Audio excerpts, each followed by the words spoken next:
palavra de Deus, reflete sobre ela, a gente consegue ter uma intimidade maior com a palavra. Certo? Junto com essa orientação, já é mencionado as consequências de desobedecer. Então, em Deuteronômio 4,16, ele diz o seguinte: vocês ouviram a palavra, mas não viram Deus. Ou seja, não criem ídolos para vocês. Se vocês criarem ídolos, o que vai acontecer? Qual é a consequência? Vocês caírem no pecado da idolatria, a consequência será o seguinte: essa terra que eu prometi a vocês, vocês vão sair dessa terra, serão expulsos para terras onde vocês vão lidar com deuses. Então existe uma exortação. Marcos, o que é exortar alguém? É avisar. Né? Quando você está exortando alguém, você está tentando impedi-lo de que algo ruim aconteça para ele. Isso é exortar. Então Moisés está exortando o povo: não caiam na idolatria. Se vocês caírem, vocês vão perder a terra prometida. Só que daí ele também diz o seguinte: agora, se vocês perderem a terra prometida, porque vocês caíram em idolatria e habitaram a terra onde há outros deuses, acabou a esperança? Não tem mais o que fazer? Não, nessa terra, se vocês me procurarem de todo o coração, eu o trarei de volta para a terra prometida. Então, olha que interessante. Moisés ensina o princípio de buscar Deus. Ele fala as consequências se você não, ele avisa para não fazer a idolatria. Ele diz as consequências do que vai acontecer se você for idólatra. E ao mesmo tempo ele diz: mas se vocês se arrependerem, eu vou restaurar vocês. Bom, dessa forma, o livro nos apresenta a autoridade inquestionável da palavra de Deus e Moisés como seu representante. Essa profecia se cumpre centenas de anos depois, revelando como a Bíblia é confiável e como devemos enxergar os livros históricos e proféticos à luz da lei divina.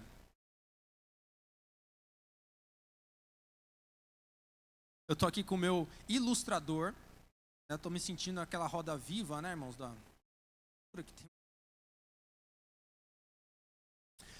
Eu vou falar aqui e o nosso ilustrador aqui, Adriel, vai explicar com a ilustração o que está acontecendo. Olha que interessante, irmãos. Moisés, ele escreveu o livro de Deuteronômio aproximadamente em 1406 a.C. Certo?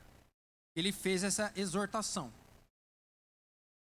Façam isso, se não fizer isso, vai acontecer isso. Se acontecer isso, façam isso. Se vocês fizerem isso, vai acontecer isso. Certo? A lei e as consequências da lei. 1406 falou isso. Em 587 a.C., Segunda Reis, ou seja, aproximadamente 900 anos depois, o povo está totalmente tomado pela idolatria. Certo? Do jeito que Moisés avisou. 900 anos depois. Olha que coisa. Uma coisa que Moisés falou aconteceu 900 anos depois. E aí, Deus envia quem? O profeta Jeremias. Sempre que Deus dá uma lei, envia profetas para avisar o povo que não estão obedecendo a lei. Deus envia Jeremias. Jeremias, ele tem uma atuação de 625 a.C. até 587, até 585. Ele avisa o povo, o povo não se arrepende. O que acontece? Vem as consequências. Os babilônicos vêm, invade o povo, leva eles cativo, e Jeremias, não satisfeito, ele fala assim: vocês vão ser pegos cativos em outro país, deuses que vocês não conhecem, mas lá vão ficar 70 anos cativos, e aí Deus vai restaurá-los de novo. Bem? Lá na Babilônia, quem que Deus levanta lá na Babilônia? Daniel. Daniel, ele fica na Babilônia, tem todas aquelas histórias lá na Babilônia que ele faz. ele se recusa a comer as comidas sagradas, né? Ele se recusa a deixar de orar. Acontece várias coisas com Daniel, e um belo dia Daniel está estudando a lei, ele lê o livro de Jeremias. Jeremias tinha profetizado que o povo ia ficar 70 anos em cativeiro, e aí sabe o que ele faz? Ele vai orar a Deus, vai buscar Deus de todo o coração, se arrepende, entra na brecha pelo povo, invoca o nome do Senhor, e adivinha o que acontece? O povo volta para a terra prometida, conforme Moisés tinha profetizado 900 anos. Você entende o que eu estou falando? Estamos falando de um intervalo de tempo de 900 anos daquilo que Moisés falou, e tudo que Moisés falou se cumpriu, do jeitinho que ele falou. Se obedecer, acontece isso. Se obedecer, aconteceu. Mas se vocês se arrependerem, vocês vão voltar. Eles se arrependeram e eles voltaram. Então, essa, irmãos, preste atenção no que eu vou falar. Irmãos, se vocês saírem daqui com isso, ficar muito feliz. Essa é a chave para sintetizar os livros históricos e os livros proféticos do Antigo Testamento. Quando vocês entendem a lei de Deus, vocês conseguem entender as consequências de não atender a lei de Deus. Vocês conseguem interpretar o que os profetas avisavam e as consequências. Vocês conseguem distinguir os acertos e erros de cada um dos homens de Deus da Bíblia. Olha como a lei de Deus é importante. Moisés escreve 1406. Segunda Reis, o povo cai na idolatria. Jeremias é enviado para avisar. O povo não se arrepende, as consequências vêm. Aí Daniel, conhecendo a lei de Deus, conhecendo o profeta, ele clama ao Senhor, se põe na brecha, e aí o povo volta para trás. Isso também vale para nós. Quando nós entendemos a lei de Deus, a promessa de Deus, nós nos comprometemos a obedecê-la de todo o coração, de fazer a vontade do Pai, as promessas de Deus se cumprem na nossa. É tudo uma questão de quão eu a vontade de Deus disponho. Bem? Tá claro? Aqui, para vocês entenderem, uma salva de palmas aqui, gente, para o Adriel, nosso ilustrador.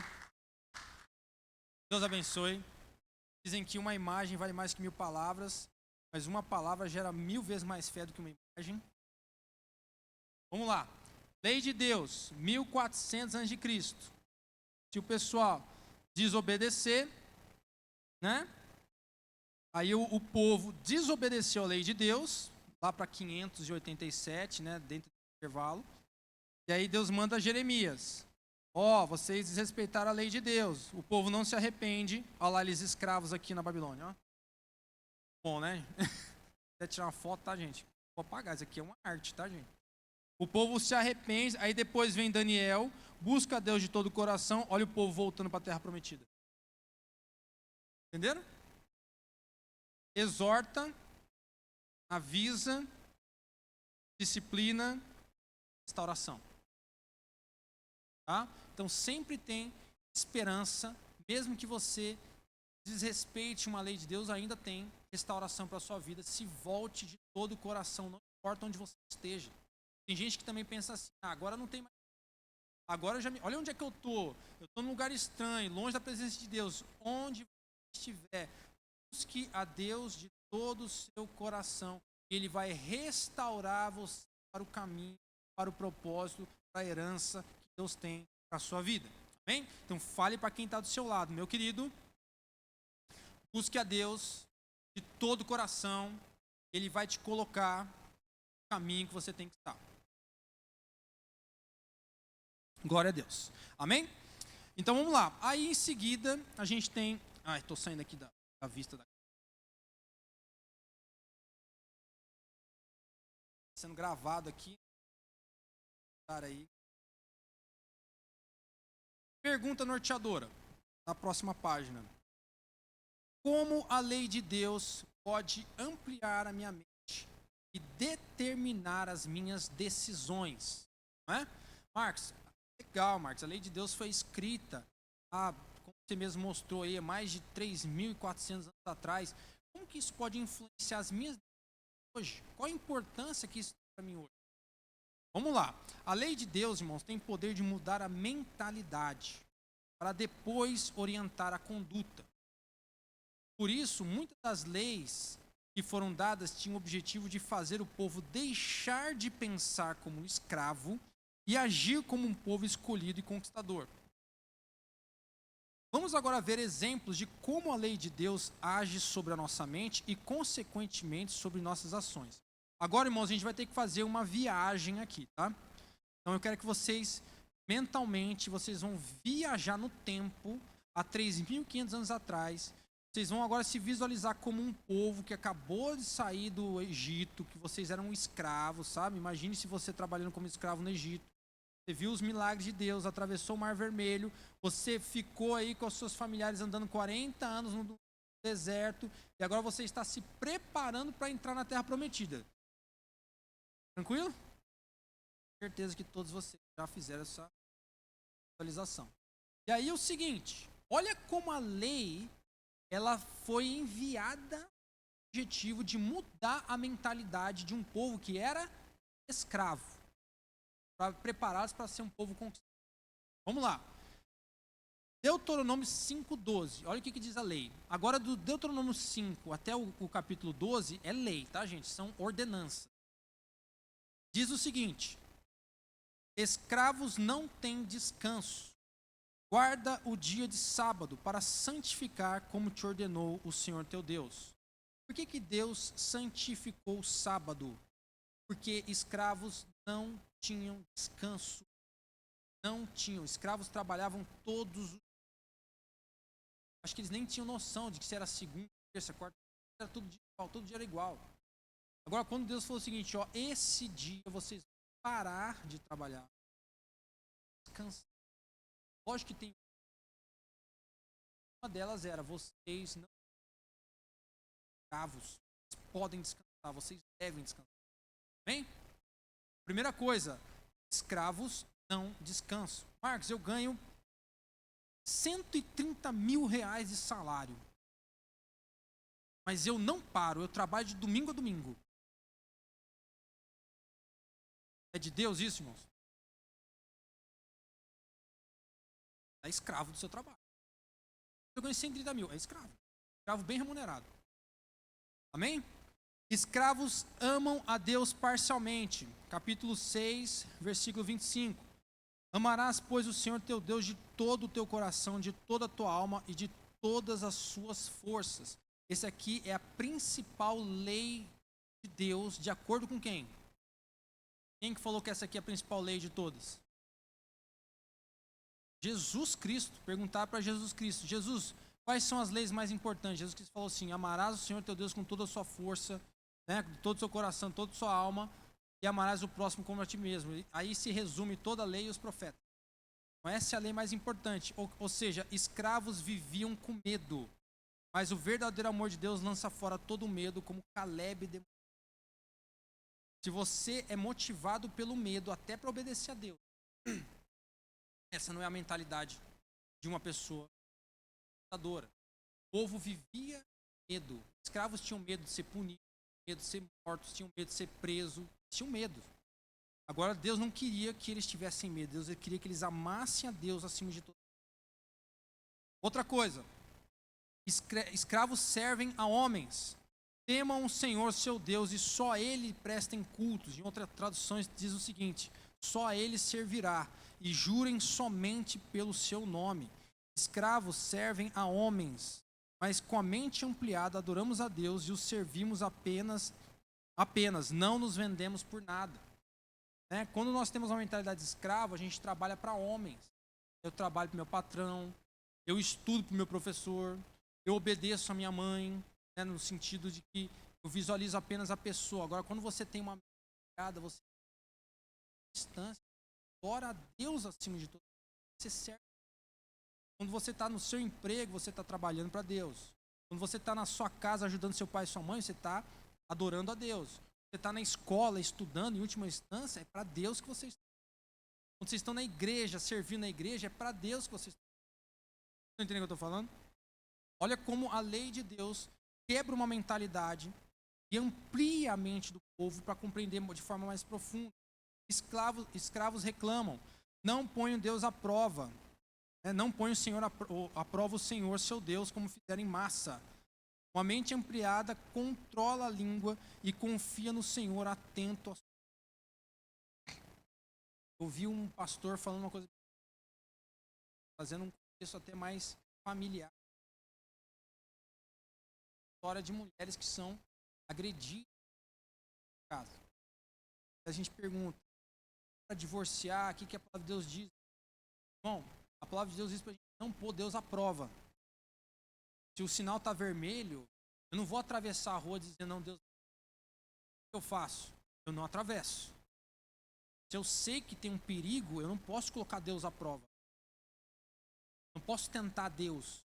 Então, existem orientações bíblicas, a gente não tenta Deus. Existe a possibilidade de você se separar corpos sem necessariamente divorciar, até que essas situações. Mas não é para nós colocarmos nosso Deus à prova. Se há uma situação que está colocando a nossa vida em risco,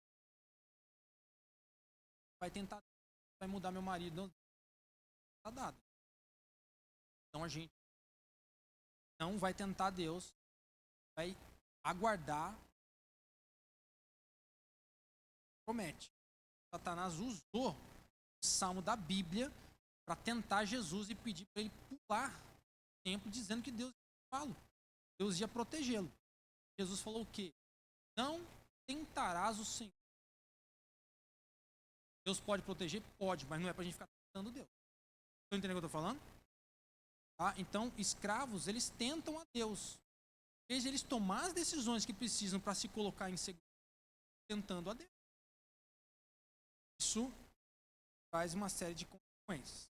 Escravos são precipitados.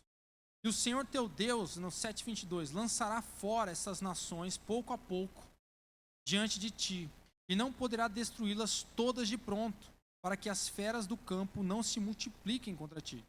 Uma mente ampliada compreende o processo, não dá passos maior do que as pernas. Olha que interessante. Quando vocês forem conquistando a terra prometida, não é para vocês conquistarem de uma vez, porque senão depois vocês não vão ter como ocupar a terra e as feras do campo. Então você tem que ir dentro do processo. Não seja precipitado, não seja afobado. Calma. Segue a orientação de Deus no tempo de Deus e aí você vai conquistando dentro do plano e do propósito de Deus para a sua vida. Próximo, escravos vivem só para comer, né? Ou seja, o escravo ele vive em função dos desejos dele do dia. Só pensa no hoje. E te humilhou e te deixou ter fome e te sustentou com maná que tu não conheceste, nem teus pais o conheceram, para te dar a entender que o homem não viverá só de pão, mas de tudo que sai da boca do Senhor viverá o homem. Uma mente ampliada abre mão do desejo quando necessário para buscar algo mais importante. Bem, Jesus, quando ele estava no deserto, todo mundo conhece a história, Satanás o tenta para transformar pedra em pão. Era direito de Jesus comer, irmão? Sim ou não? Jesus tinha o direito de comer? Mas o que o diabo estava falando para ele? Come agora. Come agora. E já ia comer, mas o diabo quer que ele coma agora. Tentação, irmãos. O mais interessante é um atalho. Algo que você tem direito, mas você recebe antes da hora e fora da bênção de Deus. Escravidão. Bênção, um direito seu, vira algo que te aprisiona, tira do. Então o que Jesus Cristo fez? Não só de pão viverá o homem. Eu não vivo apenas dos meus desejos, das minhas necessidades básicas. Eu tenho algo além do meu corpo físico, espiritual que vem. Ele vence. Então, o povo de Deus ficou 38 anos comendo maná para parar de ficar pensando sobre comida. Eles queriam voltar para o Egito como escravos porque a comida era melhor, irmãos. Olha a mentalidade escrava. Não, é aquele negócio, me pagando bem, né, que mal tem. Sabe esse pessoal que fala assim, me pagando bem, que mal tem? É mentalidade escrava. Né? Então a gente tem que buscar vencer os nossos desejos carnais para ter algo que vai além das nossas necessidades básicas. Escravos confiam na sua própria força. Antes te lembrará do Senhor teu Deus, E Ele é que te dá força para adquirir riqueza, para confiar a sua aliança que jurou teus pais, como se vê nesse dia. Uma mente ampliada busca forças em Deus para enriquecer e não quebra aliança.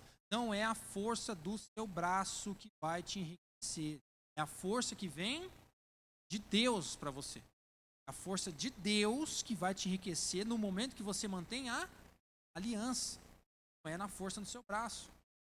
Daí eu ministrei na vida do irmão Salmo 127. Salmos favoritos. Às vezes eu tenho que ler ele para lembrar. Quem aqui conhece o Salmo 127, irmão? O dia que você não quiser ir trabalhar, irmão, você estiver cansado, grande sono, leia o Salmo 127. Inútil você será. Tem cedo levantar. Novamente trabalhar. Seus amados dar enquanto dorme. Mas tem promessa de Deus, irmãos, para quando a gente está dormindo. Ou seja, não é só o nosso braço que traz sustento, não é a nossa inteligência, é o nosso Deus que nos... Amém? Quando a gente entende isso, Deus nos dá graça para a gente enriquecer.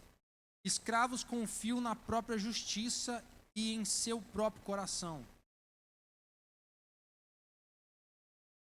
Não é por causa da tua justiça, nem pela retidão do teu coração que entras para possuir a sua terra, mas pela impiedade dessas nações, o Senhor teu Deus as lança fora diante de ti, para confirmar a palavra que o Senhor jurou aos teus pais, Abraão, Isaque e Jacó. Uma mente ampliada confia na justiça de Deus e não nas suas próprias. Olha que interessante. Não é porque eu sou bonzinho, não é porque eu mereço, não é? É por causa da justiça de Deus na minha vida. E Ele decidiu me abençoar, Ele decidiu enviar o Filho dele, Ele, é a justiça dele, não é a minha. Então eu não confio na justiça de Deus. Amém? Vamos lá. Escravos não se quebrantam. Circuncidai, pois, o prepúcio do vosso coração, e não mais endureçais a vossa cerviz. Uma mente ampliada busca quebrantar seu coração para servir o Senhor humildemente. Já ouviram essa expressão? Circuncidar o prepúcio. Sabe o que ele está querendo dizer? Deus, eles tinham uma ritual, vamos chamar de ritual. Quando os meninos nasciam, homens, eles no 8º dia levavam a criança ao rabino. Pênis masculino, ele tem um excesso de pele, glande, né? Eles puxavam aquele excesso de pele e passavam a faca e cortavam excesso de pele. Isso se chama é uma aliança que Deus tem estabelecido para o povo judeu, que começou lá em Abraão. Se chama circuncidar. Isso é na carne. O que Moisés está falando? Vocês têm que circuncidar o prepúcio do coração. Você não adianta um ritual externo que não se reflete no seu interior. Não adianta por fora você ser um judeu, mas por dentro seu coração está duro. Entendeu o que eu estou falando?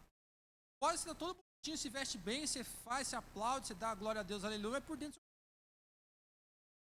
aí você não serve a Deus quebrantado, você serve a Deus com a cerviz esse daqui, tá? O que é uma dura cerviz? É uma pessoa que não se prostra, ela continua patuda, né? Nariz empinado diante da presença de Deus. Nariz empinado diante da presença de Deus. Né? A gente tem que quebrantar o nosso coração, servir a Deus, corações quebrantados, de escravo fazia. O escravo obedecia ali fora, mas por dentro estava rebelde. Vamos lá, vamos encerrar. Escravos não amam os de fora. Por isso amareis o estrangeiro, pois fostes estrangeiros na terra do Egito. Às vezes tinham povos de outras nações que viviam no meio do povo. Irmãos, o que uma pessoa que ela é maltratada durante muito tempo faz quando assume o poder? Geral. Uma pessoa maltratada fica numa posição elevada, e o que ela faz com quem está abaixo dela? Maltrata a pessoa. Não é incoerente? Ela foi maltratada a vida inteira, agora que ela tem poder na mão, ela vai lá e maltrata os outros. O colega ele era gerente do Banco do Brasil, ele começou como estagiário, ele foi subindo. belo dia virou gerente. Ele falou assim para mim: agora, Marcos, sou eu que ponho o dedo no olho dos outros. Não é? O que a palavra de Deus fala? Não maltratem os estrangeiros. Né? Uma pessoa com a mente ampliada transforma o mal que recebeu em bem e trata os outros diferente de como foi tratado. Isso é quem tem mente ampliada. E por fim, escravos não ensinam seus filhos. Para pensar, eles não tinham nem tempo para descansar, imagine para ensinar os filhos. Ensinai os vossos filhos, falando delas, assentado em sua casa, ou quando você estiver lá na mesa, andando pelo caminho, está caminhando, vai comprar pão, né? Deitando na hora de dormir, levantando, todos esses momentos, o que a gente tem que fazer?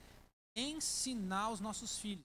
Esse dia, irmão, não é sempre que isso acontece, mas a minha filha, eu estava voltando com a minha filha, assim, ó, fui pegar ela na escola, estou voltando com ela no carro, aí ficou o sinal vermelho. Ele falou: papai, por que a gente para quando aquele negócio fica vermelho?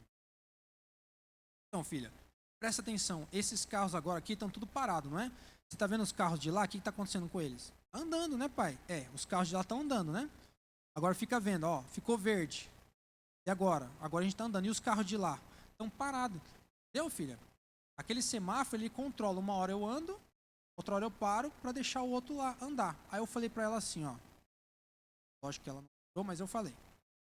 Quando você estiver brincando com seu coleguinha, o que você faz? Uma hora você escolhe a brincadeira, vocês brincam.